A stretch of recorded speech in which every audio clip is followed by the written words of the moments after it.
story is why you should never mess with the Ouija boards. We moved into my dad's girlfriend's house where one of her daughters lived upstairs, my brother lived upstairs, her other daughter lived down in the basement, along with me who lived in a makeshift room in the basement. One night, me and her 2 daughters decided to buy an Ouija board. After my dad and his girlfriend went to bed, me and her daughters all went downstairs, grabbed a bunch of candles, set up the Ouija board, and grabbed a bunch of our great-grandparents' stuff. We wanted to see if any of our great-grandparents would talk to us. We were so excited because the Ouija board was working and things were moving it. We asked what the spirit's name was, expecting it to be one of our great-grandparents, but it said its name was Tick.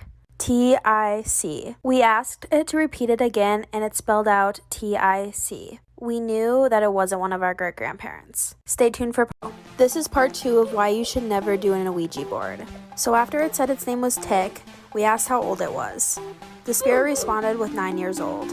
We asked what gender it was. There was no response. We knew for sure at this point we were not talking to one of our great-grandparents. I wanted to stop right then and there. I was really freaked out and I knew that we weren't talking to something good, but my older stepsister wanted to keep going. So out of peer pressure, of course, I kept going. She asked if it was human. Its response was no. We asked if we were safe. The spirit said yes, but I really didn't feel safe. We asked if the spirit was stuck in the house. The response was yes. The next thing my older stepsister asked, which I really wish she didn't, is if Tick was the only one there with us. The response was no. 60 seconds is not enough time for this story, and the story is really long. This is part 3 to the Ouija board story, and why you should never use an Ouija board. So my older stepsister asked if Tick was the only one there with us. The answer was no. She asked if all the spirits there with us were good spirits. The Ouija board said no. Right as we asked that, the bathroom was right behind us and we heard a huge loud slam in the bathroom. All of us were really freaked out just sitting there not knowing what to do. The candles started flickering. There was so much tension in the room. I have never felt anything like it. That is when my other stepsister screamed at the top of her lungs and told me to move. She saw a black hand approaching from behind me and was going to grab my face. Because she screamed so loud, my dad woke up and we heard him, so we said goodbye really quickly. I went upstairs really quick to calm my dad down and say everything was fine. But after that night, we awoke something and a lot more things happened. Stay tuned for part 4. This is part 4 of the Ouija board. So after we used the Ouija board, we definitely awoke something in the house.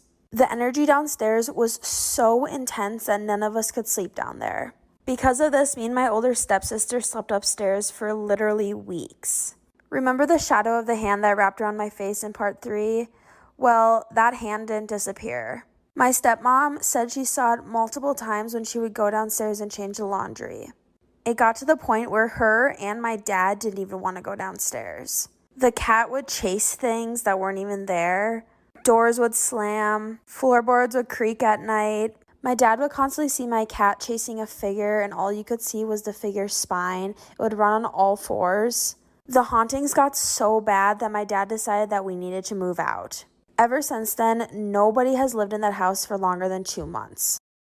Don't break anyone's heart. They only have one, but they have 206 bones, so...